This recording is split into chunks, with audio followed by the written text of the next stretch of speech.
Welcome, my friends, to this community showdown featuring the Wood Elves, who shall be led by Prussian Prince, and today he's going to be facing off against the Tomb Kings, who shall be led by Hadries and Arkin the Black.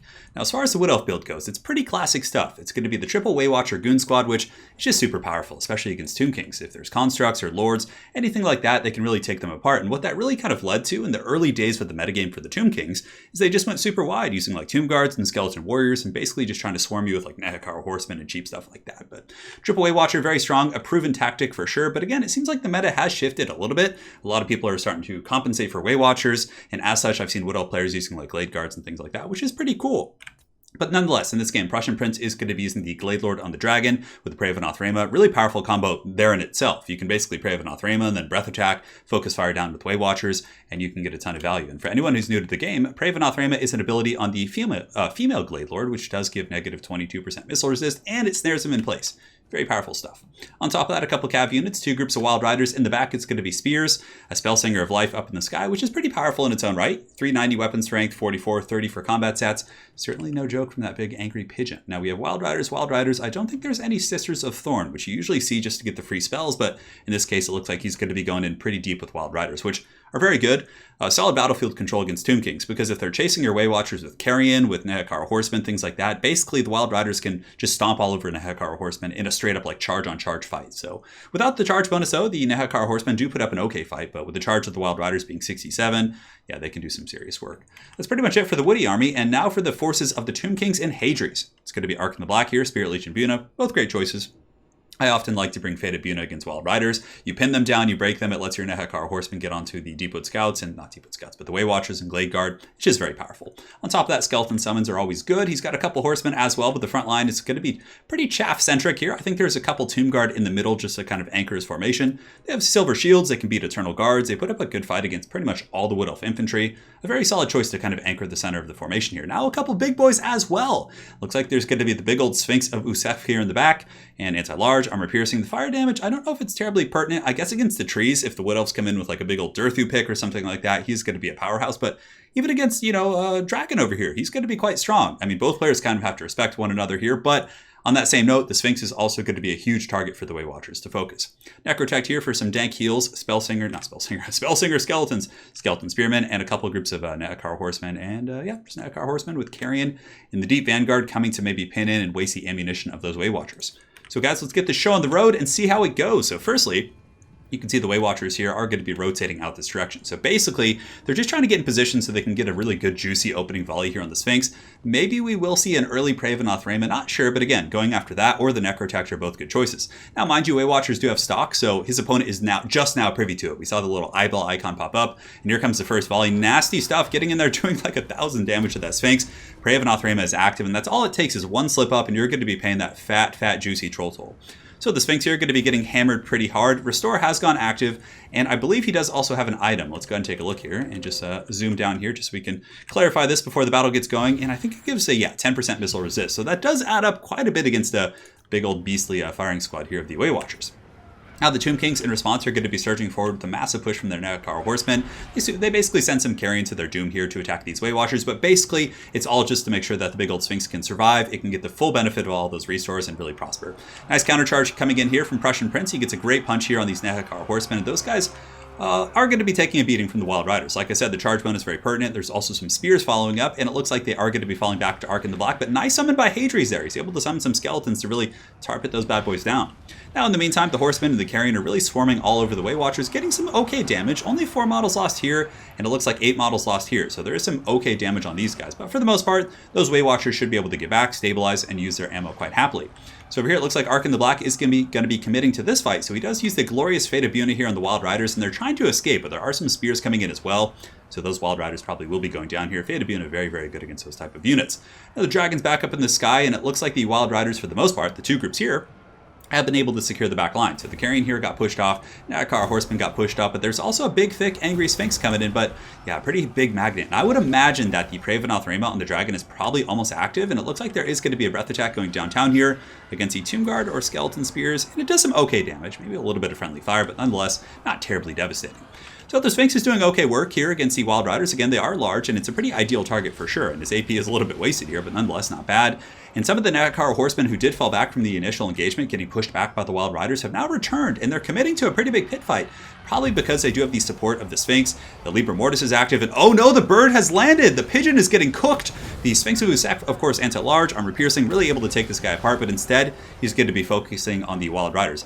That's not a bad idea, although maybe just killing the birdcaster there, the healing would have been a little bit better, but I can see what he's trying to do here. He's trying to push through the Wild Riders, which then pretty much opens up the floodgates. If he can break those guys, the Way Watchers will get hunted down by the horsemen, and that's just going to be a huge value train.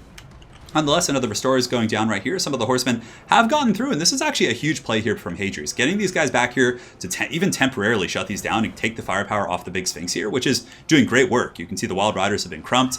Obviously, it's going to allow it to fight the dragon. It's a huge boon here. And also, the pigeon gets cooked anyways. So it looks like the Necrotech on the chariot was able to take that guy out, which is quite substantial.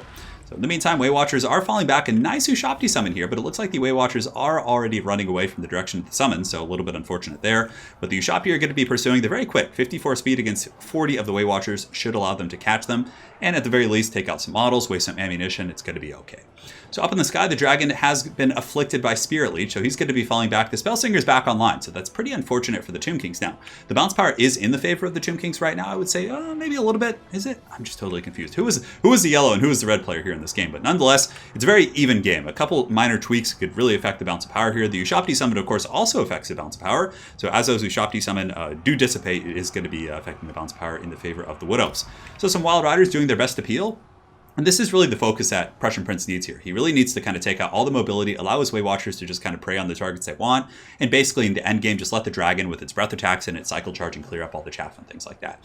So the Ushopti summon is going to be disappearing, a nice little volley there, peppering into those guys, but the Sphinx is coming. The Necrotech is also here, so I'm wondering if there's going to be another big old trap here with the Prey of Nothrema. He must have more charges up. It's been quite some time since we've seen a cast, so I'm pretty sure he has at least one left. I can't recall. So it looks like there's going to be an overcasted Earthblood there, but oh no, he accidentally blows himself up with the overcast, and it looks like that's going to break the Spellsinger. Oh, that is so unfortunate. And you can see with that, the bounce power goes even more in the favor of the Tomb Kings. Yeah, that's a bold strategy, Cotton. Certainly, probably should have waited for the dragon to get a little bit closer so he could have healed them both, but nonetheless, he'll probably come back because the heal still does go off, despite the fact that there is an overcast. So Necrotech here is going to be chasing the Way Watchers. It's very dangerous for sure. Raven Nothrema is active. Dragon's coming in. This Necrotech is going to be, hello darkness, my old friend. The dragon has come to play with you again, and down you go. So Necrotech has fallen. Way Watchers have, made him pay the troll toll for sure. But something that's a little bit concerning here for the Wood Elves is ammunition is running a little bit sparse here on the Way Watchers. You can look here. There's 8 volleys here. We have a fair amount of volleys left here. I guess 6 and then 7 on these guys. So there is kind of an issue that the Sphinx might be able to endure all this ammunition, especially if there's some good juking here from Adries. He goes back and forth, dodges some of the ammunition, the very savvy tournament style of play there. That could be very punishing. So really nice Earthblood there by Prussian Prince. He's able to get a juicy one. He heals up the Glade Lord and the Spellsinger, and that's going to kind of help the bounce of power creep back towards the middle. You guys can see a little bit of a tick right there. And oh no, Arkan the Black overextends, but the Sphinx is going to be coming in as well. So the Sphinx gets a big old blow, but Arkan takes a couple big beatings there. And the Glade Lord on the dragon, the Forest Dragons, do not do fire damage. So Arkan's not going to be taking extra. But now the Glade Lord's kind of on the run. Arkan on the tail of the dragon, basically doing his best to make sure the dragon doesn't pull back up in the sky. Also, the Tomb Kings still have 89 Tomb Guard here, Skeleton Spears, just all sorts of infantry that are going to be tough to take down for sure. I mean, there's going to need to be some good breath attacks. But the Sphinx is chasing. Is the Glade Lord going to get back up in the sky? 972 HP. The Sphinx is closing that distance very quickly. And the speed on the ground of the dragon is different. It's kind of like a hidden stat. Oh, 375 on the Glade Lord. He's getting so low, but it looks like an overcasted Earthblood is going to be going down. Oh, but the big NECROSPHINX goes down as well. But is the dragon going to be able to get back up in the sky? It looks like Arkan the Black staggers for just a second. Oh no, and the dragon gets back. That's actually really big for the Wood Elves. And despite the bounce of power being very, very heavily in the favor of the Tomb Kings now, there's certainly a chance here for the Wood Elves to come back. If they can gather these characters, if he has enough Winds of Magic for an Earthblood, but oh man, that's actually really tough. It looks like the Spellsinger of Life did shatter. So at this point, it's going to be Way Watchers, maybe the dragon coming back, and yes, the dragon is back.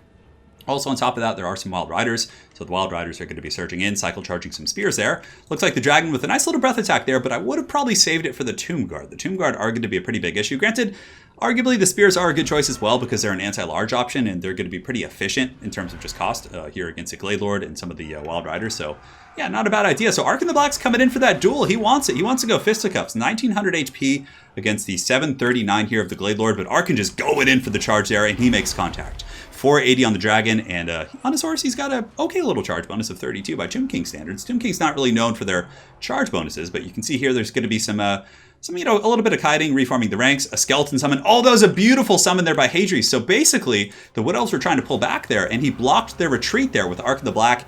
And I mean, these Wild Riders are a huge value piece right now. If he can get them off and get rid of any more mobility, it's really going to simplify the game, which is going to favor the Tomb Kings here. Because again, Skeleton Spears, we have Tomb Guard, we have all these boys who just want to kind of be sitting and fighting the good old-fashioned way. So the dragon looking up in the sky. The thing is, guys, is the dragon actually has a lot of ammo left. So if the Wood Elf dragon sits up in the sky, you can see her just shooting Arc in the Black, and Weight Watchers are out of ammo at this point, so it's pretty much a foregone conclusion as it pertains to the ground fight here. The Weight Watchers won't be able to fight against 86 Tomb Guard and Skeleton Spears and things like that. Oh, a Spirit Leech coming down from Arkin, though, is huge because the dragon was starting to kind of claw that game back a little bit, but that Spirit Leech should be able to break that boy. And great hiding here by Hadri's, hiding in the forest, making sure to kind of dodge those missile attacks is just super, super solid.